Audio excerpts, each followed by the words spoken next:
దేవునికి స్తోత్రం. మీ అందరికీ వందనాలు. ఈ లేఖనం మరి అపొస్తలుల కార్యము 7వ అధ్యాయము 4వ వచనం. అప్పుడు అతడు కల్దీయుల దేశమును విడిచిపోయి హారానులో కాపురం ఉండెను. అతని తండ్రి చనిపోయిన తర్వాత అక్కడ నుండి మీరిప్పుడు కాపురమున్న ఈ దేశమందు నివసించుటకై దేవుడు అతన్ని తీసుకొని వచ్చెను. ఆమేన్. దేవునికి స్తోత్రం. హల్లెలూయా, హల్లెలూయా, హల్లెలూయా.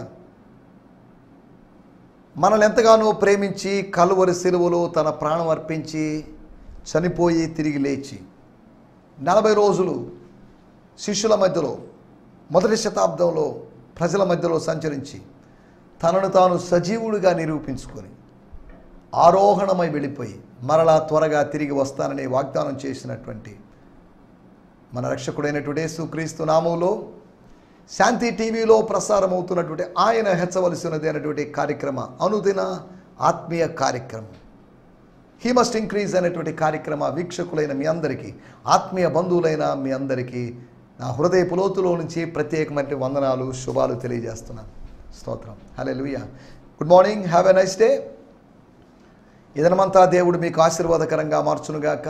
ఒకవేళ నేను రాత్రి ఆలస్యంగా పడుకోవడం వల్ల లేకపోతే బడలిక వల్ల, మార్నింగ్ సిక్నెస్ వల్ల మీరు ఒక లేట్గా లేచి ఉంటే ఈ కార్యక్రమాన్ని మిస్ అవుతున్నా కానీ ఈవినింగ్ అనగా సాయంత్రం 4 గంటల నుంచి 4:30 వరకు దీని రిపీటేషన్ వస్తుంది. టీవీలో చూసేవారికి యూట్యూబ్లో ఎలాగో అప్లోడ్ అయి ఉంటుంది కనుక వారు చూడొచ్చు.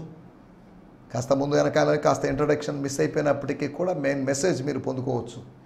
కాబట్టి రండి, నిద్ర మత్తును తొలగించుకొని నిద్ర మత్తు నుంచి లేచి మత్తు వీడి, అలాగని నిద్రబోతుల్లాగా ఉన్నారని నేను అనలేదు, కానీ చాలా చోట్ల దేవుని బిడ్డలు నిద్రబోతులు అవుతున్నారు. Early to bed and early to rise అనేటువంటి ప్రిన్సిపల్ ఫాలో అవుదాం. త్వరగా పడుకుందాం, త్వరగా లేద్దాం, లేచి దేవుని స్తుతిద్దాం, దేవుని మహింపరుద్దాం. మనం లేటుగా లేస్తున్నప్పుడు ఆ దినంలో మనం చేయాల్సిన వర్క్స్ కూడా డిలే అయిపోతాయి. కాబట్టి time is important. Time is gold. సమయం అనేది స్వర్ణం లాంటిది, బంగారం లాంటిది. కాబట్టి దాన్ని వేస్ట్ చేసుకోకూడదు. దేవుడు మనకి ఇచ్చినట్టు సమయాన్ని మనం సంపూర్ణంగా వినియోగించుకోవాలి. దేవుడు మనకు ఇచ్చినట్టు ఆయుష్ను మనము పొడిగించుకోలేం, కానీ వినియోగించుకోగలం. ఒకవేళ దేవుని కృపను బట్టి పశ్చాత్తాపడి ప్రార్థన చేస్తే ఇసుక ఆయుష్ పొడిగించినట్టు దేవుడు పొడిగించవచ్చేమో, కానీ మన ఆయుష్ యొక్క దినములను, మన ఆయువు యొక్క దినాల్ని, మన యొక్క ఆయు పరిమాణాన్ని ఆయన ముందుగా నిర్ణయించాడు. మన దినముల సంఖ్య ఆయన ముందుగా లిఖించి ఉన్నాడు. దేవుని స్తోత్రం. మన గురించి ప్లాన్ ఉంది ఆయనకి. మన ప్రతి దినమును గురించినట్టు ప్లాన్ ఉంది ఆయనకి. మన ప్రతి కాంటాక్ట్స్ను గురించినట్టు ప్లాన్ ఉంది. ఓ పలాని వ్యక్తి విషయంలో నేను సరిగా ప్లాన్ చేయలేకపోయానండి అని దేవుడు అనడు. కారణం ఏంటంటే హీ నెవర్ ఫెయిల్స్. మన విషయంలో ఎప్పుడు ఫెయిల్ అయ్యే దేవుడు కాదు. మానవాళి విషయంలో ఆయన ఎప్పుడు ఫెయిల్ అయ్యేవాడు కాదు. ఆయన జయశీలుడైనటువంటి దేవుడు, unfailing God, is overcoming God, conquering God. కాబట్టి జయశీలుడైన దేవుడిని మనం కలిగి ఉన్నాం. ఆయన బిడ్డలుగా మనం అట్టి స్వభావాన్ని, అట్టి శీలమును అనగా జయశీలమును, విజయశీలాన్ని మనం కలిగి ముందుకు సాగుదాం. ఆయన ఆత్మను కలిగి ఉన్నప్పుడు ఇటు స్వభావం మనకు ఆటోమేటిక్గా వచ్చేస్తుంది. సింహపు పిల్లలకి సింహపు స్వభావమే వస్తుంది. కారణం ఏంటంటే అది సింహం కడుపులో నుంచి వచ్చింది కనుక. దేవుని బిడ్డలకి దేవుని స్వభావం ఉంటుంది. దుర్బీజం వల్ల పుట్టిన వాళ్ళు కాకుండా దేవుని వాక్య బీజం వల్ల పుడితే వాడు లోకాన్ని జయిస్తారు. జయించేటువంటి తత్వం, పరాక్రమం కలిగిన తత్వం, పోరాడేటువంటి తత్వం అతనిలో ఉంటుంది అనే సంగతి నేను మీకు జ్ఞాపకం చేస్తున్నాను. దేవుని స్తోత్రం. హల్లెలూయా. ఈ సమయంలో మనం దేవుని వాక్యాన్ని ధ్యానించుకోబోతున్నాం. మీ ప్రార్థనా విషయాలు దయచేసి తప్పక తెలియజేయండి. మీ కొరకు ప్రార్థించడానికి సిద్ధంగా ఉన్నాం. ప్రభు సేవలో, సంపూర్ణ సేవలో ఉన్నట్టు మాకు ప్రార్థన, వాక్య ధ్యానం తప్ప మాకు సైడ్ బిజినెస్ లేవు. సైడ్ బిజినెస్లు, ఉద్యోగాలు చేసేవాళ్ళు ఉన్నారు, కానీ సమస్తాన్ని విడిచిపెట్టి ప్రభువును వెంబడిస్తున్నటువంటి సంపూర్ణ సేవకులు అనేకులు ఉన్నారు. వారందరిని బట్టి నేను ప్రభువు నామాన్ని మహిమపరుస్తున్నాను. ఎన్నో ఆటుపోట్లు జీవితంలో, ఎన్నో ఒడిదుడుకులు, ఎన్నో కష్ట నష్టాలకు గురవుతూ కూడా బలమైన పరిచర్య చేస్తున్నటువంటి కొంతమంది సేవకులు ఉన్నారు. వ్యాపారం చేసుకొని బ్రతుకుదామని అనుకున్నారు, కానీ మనస్సాక్షి గద్దిస్తున్నప్పుడు, పిలిచినవాడు నమ్మదగినవాడు కదా అని భావిస్తూ వెనకంజ వేయకుండా, నాగటి మీద చేయి పెట్టి వెనుక తట్టు చూస్తే దేవుని రాజ్యానికి పాత్రుడు కాదు కదా, అయ్యే అవకాశం లేదు కదా అనేటువంటి యేసు ప్రభువుల వారి యొక్క హెచ్చరికను పరిశుద్ధాత్ముడు మనకు గుర్తు చేస్తున్నప్పుడు దైవికమైన భయముతో మనం పోషించబడినా పోషించబడకపోయినా, కాకులతో పోషించబడినా అసలు పోషించబడకపోయినా, కాకులతో పోషించబడినా కాకుల్లాంటి మనుషులతో పోషించబడినా మనం పోషించబడతాం. అది గ్యారంటీ. ఆకాశ పక్షులను చూడండి, అవి వెత్తవు, కోయవు, కొట్లలో కూర్చుకొనవు. అయితే మాత్రం ఏంటి, ఆకలితో కాకులు చచ్చిపోతున్నాయి, ఆకలితో పలాని జంతువులు చచ్చిపోతున్నాయని లేదు. అవంతా సమృద్ధిగా ఉన్నాయి. ఒక వయసు వచ్చినప్పుడు, దేవుడు నిర్ణయించిన సమయం వచ్చినప్పుడు అవన్నీ చనిపోతున్నాయి. దేవుడు మనల్ని పోషించగలడు. పర్వతము మీద పితరుడైనటువంటి అబ్రహామును పోషించిన దేవుడు పొట్టేలును అనుగ్రహించి, గొర్రె పిల్లను కాదు పొట్టేలును అనుగ్రహించి, ఒక కొవ్విన దానిని, ఒక కొమ్ములు తిరిగిన దానిని, కొమ్మలలో చిక్కుకున్న దాన్ని అనుగ్రహించి అవసరత తీర్చాడు, కుమారునికి బదులుగా బలర్పించడానికి. స్తోత్రం, హల్లెలూయా. ఆల్టర్నేటివ్గా ఒక ఆఫరింగ్ ఇవ్వడానికి, ఒక సాక్రిఫైస్ చేయడానికి అబ్రహాము తీసుకుని వెళ్ళిన పొట్టేలు కాదు అది. పర్వతం మీద ఎక్కలేక ప్రయాసపడుతున్న పొట్టేలు కాదు. దేవుడు సిద్ధపరిచిన పొట్టేలు అది. దేవుడు సిద్ధపరిచిన ఆశీర్వాదాలు ఉన్నాయి. అవి పర్వతాల్లో దాగి ఉన్నాయి, అవి అక్కడెక్కడా దాగి ఉన్నాయి, అవి కొంతమంది చేతుల్లో దాగి ఉన్నాయి, అవి కొన్ని అకౌంట్లో దాగి ఉన్నాయి. అవి వస్తాయి, ఆశీర్వాదాలు వస్తాయి. దేవుని స్తోత్రం, హల్లెలూయా. ఈ కార్యక్రమాన్ని ఇతరులకు పరిచయం చేయాల్సిందిగా మిమ్మల్ని ప్రేమపూర్వకంగా కోరుతున్నాను. ఈ కార్యక్రమం ద్వారా మీరు ఆత్మ సంబంధంగా మేళ్లు పొందుతారని నేను భావిస్తున్నాను. దేవుడు నాకు అనుగ్రహించిన మాటలు నేను అందిస్తున్నాను. నాకు పాపులారిటీ లేదు, యూట్యూబ్లో నుంచి లైక్లు కావాలనో లేకపోతే ఎక్కువ వ్యూవర్స్ కావాలని నేను కోరుకోవడం లేదు. ఎంతమంది దగ్గరికి వెళ్తే అంతమంది దగ్గరికి వెళ్తే చాలు. పాపులారిటీ కోసం నేను ప్రాకులాడడం లేదు. కారణం ఏంటంటే పాపులారిటీ నాకు కాదు, ప్రభువుకు రావాలి. ఆయన హెచ్చవలసి ఉన్నది. అనగా ఆయనకు పాపులారిటీ రావాలి, కానీ మనుషులకి కాదు. ఈ రోజుల్లో చాలామంది పాపులారిటీ కోసం చాలామంది ప్రసంగికులు సంచలనాత్మకమైన విషయాలని అవి ఇవని చెప్పుకుంటూ, సమకాలీన విషయాలు చెప్పుకుంటూ సత్యాన్ని బోధించకుండా సమయాన్ని వ్యర్థం చేస్తున్న సేవకులు అనేకులు ఉన్నారు యూట్యూబ్లో. సత్యము బహులోతుగా ఉన్నది, దాన్ని గ్రహించగలిగిన వారెవరు? సత్యం కావాలి మనకు. We need truth. సత్యము మనల్ని బ్రతికిస్తుంది. సత్యమే వజయితే, ట్రూత్ ప్రివైల్స్. సత్యము గెలుస్తుంది, సత్యము స్వతంత్రులుగా చేస్తుందండి. కాబట్టి we need truth, the truth of the word of God. ఆత్మచేత, పరిశుద్ధాత్మ చేత ప్రేరేపించబడి లిఖించబడినటువంటి వాక్య సత్యం మనకు కావాలి, వాక్య మర్మం కావాలి, వాక్యోపదేశం కావాలి, వాక్య ఆహారం మనకు కావాలి. కానీ ప్రజలకి జంక్ ఫుడ్ లాగా, వేస్ట్ ఫుడ్, లేకపోతే అనవసరమైన అరగనటువంటి అనారోగ్యాన్ని కలుగు చేసేటువంటి కొత్త కొత్త బోధలు తీసుకొచ్చి వస్తున్నారు. కాబట్టి దయచేసి వీటన్నిటి విషయంలో జాగ్రత్తగా ఉందాం. దురద చెవులు కలిగిన వాళ్ళు అనేకులు ఉన్నారు. అరే మా చెవులు బాగానే ఉన్నాయి అనుకుంటామేమో, కానీ ఆత్మ సంబంధంగా ఇచ్చింగ్ ఇయర్స్ కలిగిన వాళ్ళుగా ఏదో కొత్త సంగతి వినాలని, ఏదో కొత్త మర్మం వినాలని ఇలా తప్పించిపోయే వాళ్ళు ఉన్నారు. ఏదో కొన్ని ప్రశ్నలకి అక్కడక్కడ కూడికలు ఏర్పాటు చేస్తే వాటిల్లో ఆ పాంప్లెట్లో ఫలాని ప్రశ్నకు జవాబు, ఫలాని ప్రశ్నకు జవాబు ఈ మా కూడికల్లో బోధిస్తారు ప్రసంగికులు అని చెప్తున్నారు. సువార్త లేదు అక్కడ, సత్య సువార్త లేదు అక్కడ, కానీ ప్రశ్నలకు జవాబులు ఉన్నాయి. ప్రశ్నకు జవాబులు కావాలంటే ఇంటర్నెట్కి వెళ్ళి సెర్చ్ చేస్తే మీ ప్రశ్నలకు సమాధానాలు దొరుకుతాయి. కొన్ని లక్షల ప్రశ్నలకి ఆన్సర్స్. godquestions.org అనేటువంటి ఒక ఆర్గనైజేషన్కి వెళ్తే చాలా లక్షలాది ప్రశ్నలకి ఆన్సర్స్ దొరుకుతాయి. ఒకవేళ ఎవరైనా అడిగినా కానీ ప్రశ్నలకు సమాధానం చెప్పగలరు. కానీ ఎందుకో మరి ప్రశ్న జవాబుల్లాగా మారిపోయాయి. క్వశ్చన్ అండ్ ప్రశ్నోత్తరి, ప్రశ్నల సమయంలాగా, Q&A, question and answer hour లాగా మన ప్రసంగ వేదికలు లేకపోతే మన కూడికలు తయారు కావడం విచారకరం. అదే సమయంలో పరిశుద్ధాత్ముడు మాట్లాడుతున్నప్పుడు గుర్తుపెట్టుకోండి, మీ ప్రశ్నలన్నిటికైనా కొన్నిటికైనా, అప్పటికప్పుడే కొన్నిటికైనా, అప్పటికప్పుడే అన్నిటికైనా సమాధానాలు దొరుకుతాయి. పరిశుద్ధాత్ముడు ఆయన దగ్గర బోల్డ్ ఆన్సర్స్ ఉన్నాయి. Holy Spirit has many answers at him. ఆయన దగ్గర చాలా చాలా చాలా చాలా సమాధానాలు ఉన్నాయి. ప్రతి మనిషికి కావలసిన సమాధానాన్ని ఇవ్వగలడు. నాకు కావలసిన సమాధానం నాకు ఇవ్వగలడు. మీకు కావలసిన సమాధానం మీకు. అందరికీ ఒకే సమాధానాన్ని ఇవ్వడు. అందరికీ డిఫరెంట్గా వాళ్ళ అవసరతలకు తగినట్లుగా, వాళ్ళ ఆత్మ తపనకి దాహానికి తగినట్లుగా ఆయన సప్లై చేస్తాడు, సమాధానాలను ఇస్తాడు, సంశయాల్ని తొలగిస్తాడు, విశ్వాసాన్ని పెంచుతాడు. పరిశుద్ధాత్మ దేవుని యొక్క పని ఇదే అనే సంగతిని మీకు గుర్తు చేస్తున్నాను. దేవుని స్తోత్రం. ఈ సమయంలో రండి మనం దేవుని వాక్యాన్ని విందాం. నిన్న మనం నలుగురికి కలిగినట్టు ప్రత్యక్షతల గురించి, అనగా అబ్రహాము, మోషే, దావీదు, సొలొమోను. అబ్రహాము కుమారుడగు, దావీదు కుమారుడగు యేసుక్రీస్తు వంశావళి. ఆత్మ సంబంధంగా అబ్రహాము కుమారుడు దావీదు, అక్షరార్థంగా అబ్రహాము కుమారుడు ఇస్సాకు. అబ్రహాముకు ప్రత్యక్షత ఉంది, కానీ తర్వాత మోషేను గురించి ప్రస్తావించబడింది. ఇస్సాకును గురించి, గోత్రకర్తల గురించి రాయబడినప్పటికీ కూడా ప్రత్యక్షత ఉంది అని ప్రత్యేకంగా ప్రస్తావించబడిన సందర్భాలు 4 సందర్భాలు స్టెఫన్ ప్రసంగంలో కనిపించాయి. స్టీఫెన్ గారి అద్భుతమైన ప్రసంగం. ఈ స్టెఫను జీవితంలో అది చివరి ప్రసంగం. నన్ను అడిగితే అది మొదటి ప్రసంగం కూడా ఉండొచ్చు.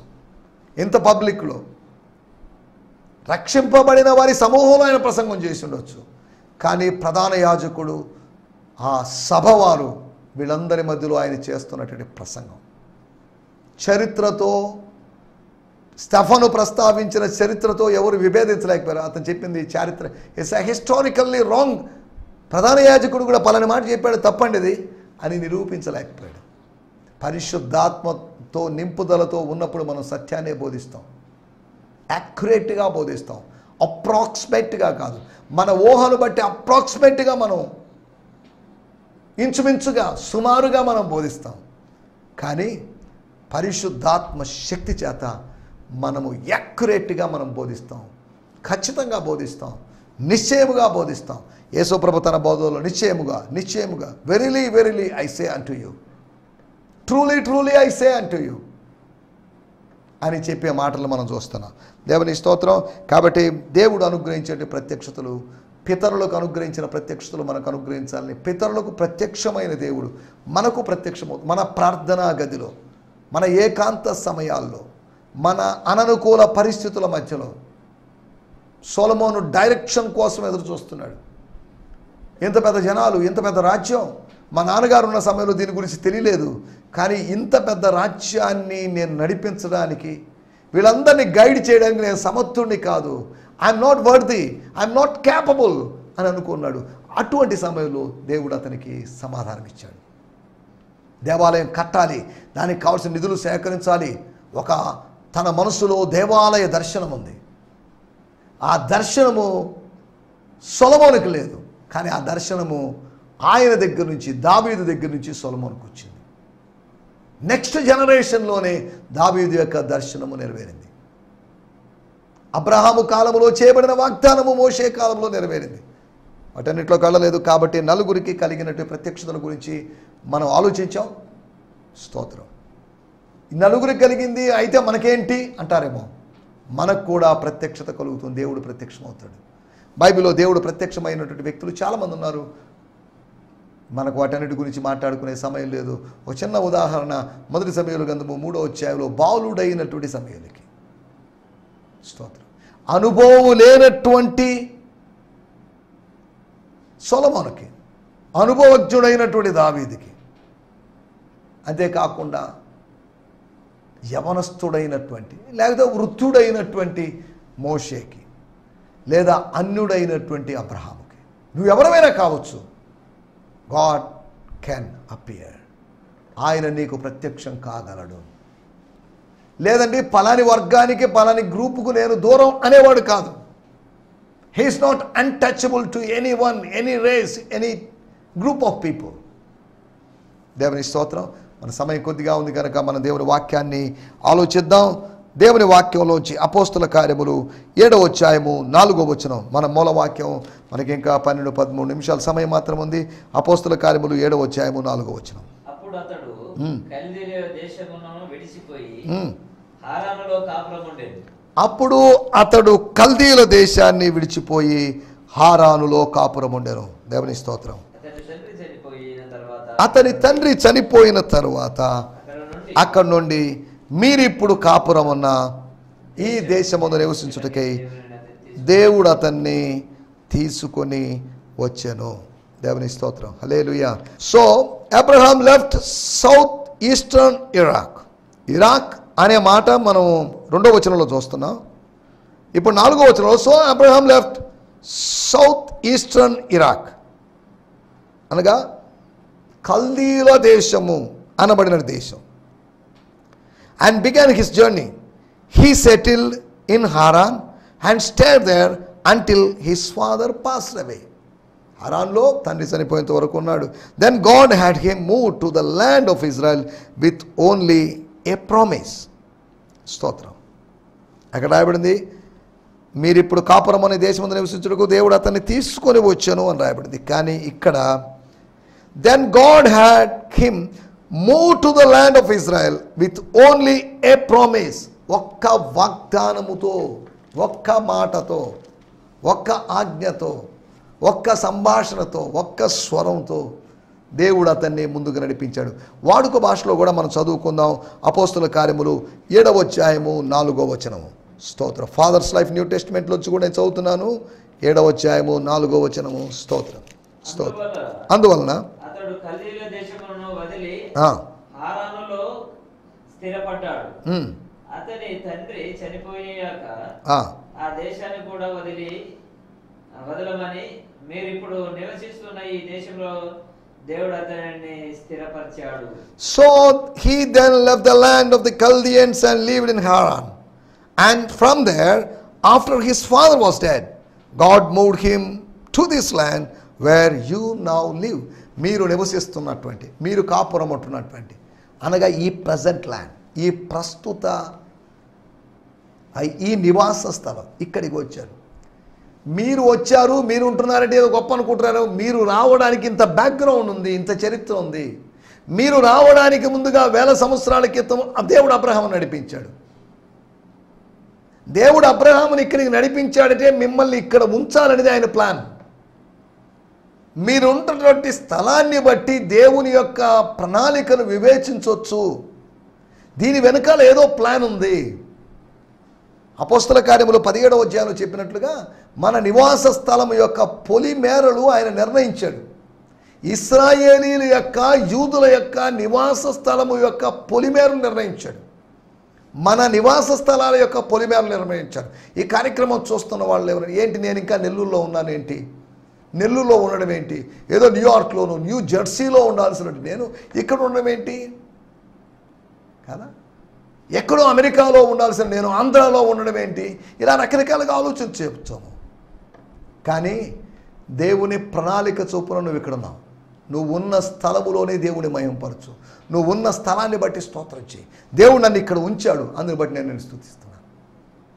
ఒకళ్ళు దేవుడు నన్ను రేపు ఎక్కడికి తీసుకుని వెళ్తాడో నాకు తెలియదు, నిన్ను నన్ను ఎక్కడికి తీసుకుని వెళ్తాడో తెలియదు. అందుకనే భక్తుడు పాడాడు, నేడు ఇక్కడ రేపు ఎక్కడో ఎరుగని పయనం ఓ మానవా అని.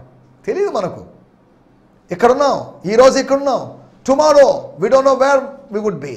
అబ్రహాముకు తెలియదు ముందు రోజు వరకు తాను జీవితాంతం చచ్చిపోయేంత వరకు ఊరిలోనే ఉంటానని, వాళ్ళ పితరులాగా ఊరిలోనే ఉండి చచ్చిపోతాడని, వాళ్ళ పితరుల సమాధి ఉన్నట్టు తన సమాధి కూడా అక్కడే ఉంటుందని, వారసులు లేకుండా తను చనిపోతే తన సమాధి అక్కడే ఉంటుందని, తన సమాధి పక్కనే భార్య సమాధి ఉంటుందని అబ్రహాం అనుకొని ఉంటాడు. అబ్రహాముకు తెలియని విషయం దేవుడు దర్శించబోతున్నాడని, దేవుడు తనను అక్కడి నుంచి ఊరిలో నుంచి బయటికి తీసుకొని రాబోతున్నాడని, ఉన్న ఊరిలో నుంచి ఒక కొత్త ఊరిలోకి తీసుకొని రాబోతున్నాడనే సంగతి అబ్రహాముకు తెలియదు. స్తోత్రం. దేవుడు మన కొరకు చేసేటువంటి కార్యాలు మర్మంగా ఉన్నాయి. అబ్రహాము జీవితంలో మర్మాత్మకమైన క్రియలు, అన్నోన్ థింగ్స్ చేసిన దేవుడు నీ జీవితంలో కూడా అన్నోన్ థింగ్స్ చేస్తాడు. నువ్వు ఊహించని కార్యాలు చేస్తాడు. నిన్ను ఊహించని స్థలంలోకి, ఊహించని వ్యక్తుల మధ్యలోకి, ఊహించని అనుబంధాల మధ్యలోకి దేవుడిని తీసుకుని వస్తాడు. సరే వీటన్నిటిలోకి మనం వెళ్ళలేదు. మనం ఆలోచించాల్సిన మాట మన టైటిల్ వినడం, లిజనింగ్. వినడము అంటే ఇక్కడ గమనించాలి, అప్పుడు కల్దీయుల దేశమును విడిచిపోయి, ఎప్పుడు అని మనం ఆలోచిస్తే దేశమునకు రమ్మని అతనితో చెప్పాను. అప్పుడు అనే మాటతో, అప్పుడు అతడు అనే మాటతో 4వ వచనం స్టార్ట్ అవుతుంది. అనగా ముందు వచనంతో 3వ వచనంతో ఇది లింక్ అయి ఉంది. అనగా 3, 4 కంటిన్యూస్గా ఉన్నాయి. 3, 4 యొక్క సారాంశం ఇదే. స్వరము విని బయలుదేరాడు, దైవ స్వరము విని బయలుదేరాడు. స్తోత్రం. 7వ అధ్యాయము 2వ వచనంలో మహిమ గల దేవుడు ప్రత్యక్షమై, అనగా దర్శనమిచ్చిన దేవుడు, స్వరూపాన్ని ప్రదర్శించిన దేవుడు స్వరాన్ని వినిపించాడు. అనగా దేవుని స్వరూపాన్ని చూశాడు, దైవ స్వరాన్ని విన్నాడు. You can see the vision of God and you can hear the voice of God. 2 వినొచ్చు, చూడొచ్చు. దేవుని సన్నిధిలో ఉన్న మన చెవులు తెరవబడతాయి, మన కళ్ళు తెరవబడతాయి. We could see and we could listen. స్తోత్రం. We could see him face to face. ఆయన సాన్నిధ్యాన్ని అనుభవించవచ్చు. హిందీలో చెప్పినట్టుగా ఆయన ఉపస్థితి, పరమేశ్వర కా ఉపస్థితి మనం ఎక్స్పీరియన్స్ చేయొచ్చు. అంతేకాకుండా we could listen his voice. ఎందుకంటే నా గొర్రెలు నా స్వరమును వినును. అబ్రహాము ఆయన గొర్రె, కాకపోతే వేరొక మందలో ఉన్నాడు. ఆ మందలో నుంచి ఆయన దేవుడు తన మందలోకి తీసుకొచ్చాడు. ఊరు అనేటువంటి ఊరిలోని మందలో ఉన్నాడు.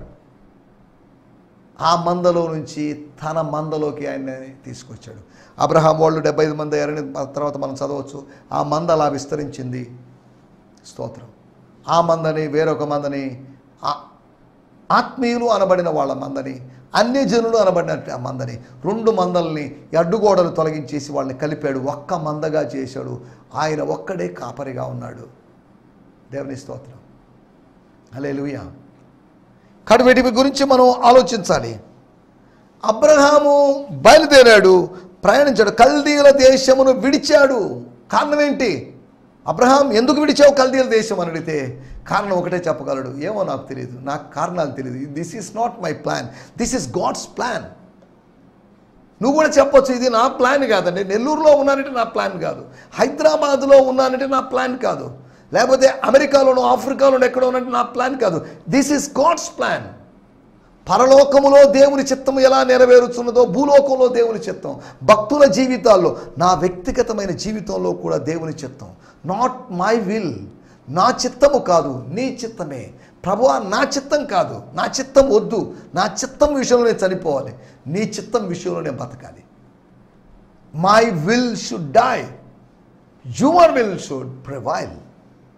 దేవుని స్తోత్రం. హల్లెలూయా. గెత్సెమనే తోటలో నీ ప్రార్థనదే, నా చిత్తం కాదు, ఈ గిన్నెను తొలగించబడాలని, తప్పించబడలేని అనుకుంటున్నాను, కానీ ఈ గిన్నె తాగడం నీ చిత్తమైతే, ఈ గిన్నెలో ఏముందో అదంతా తాగడం, ఆ మరణ పాత్రను స్వీకరించడం నీ చిత్తమైతే, I'm ready to drink from this cup. దేవుడు అనుమతించింది ఏదైనా మనం స్వీకరించడానికి సిద్ధంగా ఉండాలి. ఎస్, వీఆర్ రెడీ లార్డ్ అని చెప్పాలి. దేవుని స్తోత్రం. హల్లెలూయా. 4 విషయాలు మీకు త్వరగా జ్ఞాపకం చేయబోతున్నాను. 3, 4 వచనాల ఆధారంగా ఆలోచిస్తే, వినడం ద్వారా, అబ్రహాము వినడం ద్వారా వెంబడించగలిగాడు. Your listening makes you to follow. Listening leads to following. ఒక ఫాలోయింగ్ చేయాలి అంటే లిసనింగ్ కావాలి. వినడం అనేది ప్రాథమికమైనటువంటి మెట్టు. The first step is listening, then following. 2వ విషయాన్ని నేను మీకు జ్ఞాపకం చేస్తాను. 12వ వచనం మనం గమనిస్తే, ఐగుప్తులో ధాన్యము కలిగిన ఉంది అని యాకోబు విన్నాడు, పితరుడైన యాకోబు విన్నాడు, అబ్రహాం మనవుడైన యాకోబు విన్నాడు. But when Jacob learned that there was food in Egypt, he sent his sons, our ancestors, on their first trip to purchase grain from for their family. When Jacob learned, వినడాడు అని కాదు, ఇక్కడ రాయబడి అతడు తెలుసుకున్నాడు, గ్రహించాడు, నేర్చుకున్నాడు. When Jacob learned that there was food, ధాన్యం ఉందని, వాళ్ళకు అవసరమైన ధాన్యం ఉందని. స్తోత్రం. హల్లెలూయా. మనకు అవసరమైన ధాన్యం ఎక్కడో ఉంది, మనకు అవసరమైన ఆశీర్వాదాలు ఎక్కడో ఉన్నాయి. మనకు అవసరమైన ఆశీర్వాదాలు పరలోకంలో లాక్ చేసి పెట్టాడు, పరలోకంలో సేఫ్టీ లాకర్లో పెట్టాడు. మన ఆశీర్వాదాలు మనకు ఉన్నాయి. మనం క్లెయిమ్ చేసుకోవాలి, వాటిని రిసీవ్ చేసుకోవాలి. దేవుని స్తోత్రం, హల్లెలూయా. మొట్టమొదటి విషయము అబ్రహాము విని వెంబడించాడు. రెండోది యాకోబు విని పంపించాడు. అతను విన్నాడు, తాను వెళ్ళాడని కాదు. తాను వెళ్ళలేకపోయింటే వృద్ధుడే కాబట్టి నేను ఎందుకులో వెళ్ళడం, మీరు ఇంతమంది మీరు వెళ్ళండి, లేదా మనందరం కలిసి వెళ్దామని కాకుండా అతను ఇంటి పట్టునే ఉండి ఇంటి బాధ్యతలు తీసుకుంటూ తన కుమారులను పంపించాడు, విని పంపించాడు. మూడో విషయాన్ని నేను మీకు జ్ఞాపకం చేస్తాను. 29వ వచనంలో మనం గమనించినట్లయితే మోషే ఆ మాట విని పారిపోయి మిద్యాను దేశములో పరదేశీ ఉండి. చాలండి, స్తోత్రం. 32వ వచనంలో రాయబడింది, నేను నీ పితరుల దేవుడును అబ్రహాము ఇస్సాకు దేవుడును అని ప్రభు వాక్కు వినబడెను. స్తోత్రం, హల్లెలూయా, స్తోత్రం. మోషే ఆ మాట విని పారిపోయాడు, కానీ దేవుని మాట విన్నాడు. దేవుని మాట విని ధైర్యాన్ని తెచ్చుకున్నాడు. మనుషుల మాట మనల్ని పారిపోయేటట్టు చేస్తుంది, దేవుని మాట మనల్ని స్థిరపరిచి ఒక చోట ఉంచుతుంది. దేవుని స్తోత్రం, హల్లెలూయా. మోషే విన్నాడు. మోషే ఏం విన్నాడు? అక్కడ రాయబడింది, స్తోత్రం. మోషే ఆ మాట విని, ఏ మాటది? నీవు నిన్న ఐగుప్తుని చంపినట్టు నన్ను చంపదలిచి ఉన్నావా అని అతనిని త్రోసివేసెను. The word of rejection, word of not receiving కాదు, రిజెక్షన్ వాయిస్ వినబడింది. ధిక్కార స్వరం, తిరస్కార స్వరం విని పారిపోయాడు. అమ్మో ఇక్కడ ఉన్నాడు డేంజర్ అనుకున్నాడు. కానీ యెహోవా వాక్కు వినబడెను. మోషే వణికి నిదానించి చూచుటకు తెగింపలేదు. చూచుటకు తెగింపలేదు. చూడడానికి కూడా తెగింపు కావాలి, మాట్లాడడానికి తెగింపు కావాలి. స్తోత్రం. ఆకాశం వైపు కనులెత్తి చూచుటకైనను ధైర్యము చాలక అని సుంకరి గురించి రాయబడింది. మూడో విషయం మనం ఆలోచిస్తున్నట్టు విషయము, విని అతడు పారిపోయాడు. నాలుగో విషయం చెప్పి ముగించేస్తాను. 54వ వచనం, ఇదే అధ్యాయము 54వ వచనం. స్తోత్రం. వారి మాటలు విని, స్టెఫను మాటలు విని, ప్రసంగం విని కోపంతో మండిపడి మండిపడ్డారు, రుద్రులయ్యారు, ఉగ్రులయ్యారు, పిచ్చ కోపం వచ్చేసింది. దేవుని స్తోత్రం, హల్లెలూయా. తర్వాత రాయబడి ఇదే అధ్యాయంలో మన కింద వచనాలు చూస్తే అక్కడ అప్పుడు వారు పెద్ద కేకలు వేసి చెవులు మూసుకొని ఏకముగా, చెవులు మూసుకున్నారంటే ఇక స్టెఫను చెప్పే మాటలు వినదలుచుకోలేదు. స్టెఫను మాటలు విన్నారు, ఆవేశానికి గురయ్యారు. దేవుని మాటలు విని దైవావేశానికి గురి కావాలి. మానవుల మాటలు విని మానవ ఆవేశానికి గురవుతాం. వినడం ద్వారా జరిగినటువంటి 4 కార్యాలు. స్తోత్రం. అబ్రహాము జీవితంలోనూ, మోషే జీవితంలోనూ, అంతేకాకుండా ఇశ్రాయేలు ప్రజల జీవితాల్లో జరిగినటువంటి కార్యాల గురించి మాట్లాడుకున్నాం. కాబట్టి ఆత్మ సంబంధమైన వింటూ ముందుకు సాగడానికి ప్రభు మనకు సహాయం చేయనుగాక. ఆమేన్, హల్లెలూయా, హల్లెలూయా. మీ అందరికీ ఈ సందేశము మీకు ఆశీర్వాదకరంగా ఉందని నమ్ముచున్నాము. ప్రార్థనా అవసరతల కొరకు మమ్మల్ని సంప్రదించవలసిన మా చిరునామా గిద్యోన్ మిషన్ చర్చ్, 6వ వీధి, శాంతినగర్, నెల్లూరు 4, ఆంధ్రప్రదేశ్. పిన్ 524004. మా ఫోన్ నంబర్లు 7036443613 మరి ఒక నంబర్ 9392293010. మా ఈమెయిల్ ఐడి gfihmi2015@gmail.com. దేవుడు మిమ్మును ఆశీర్వదించునుగాక. ఆమేన్.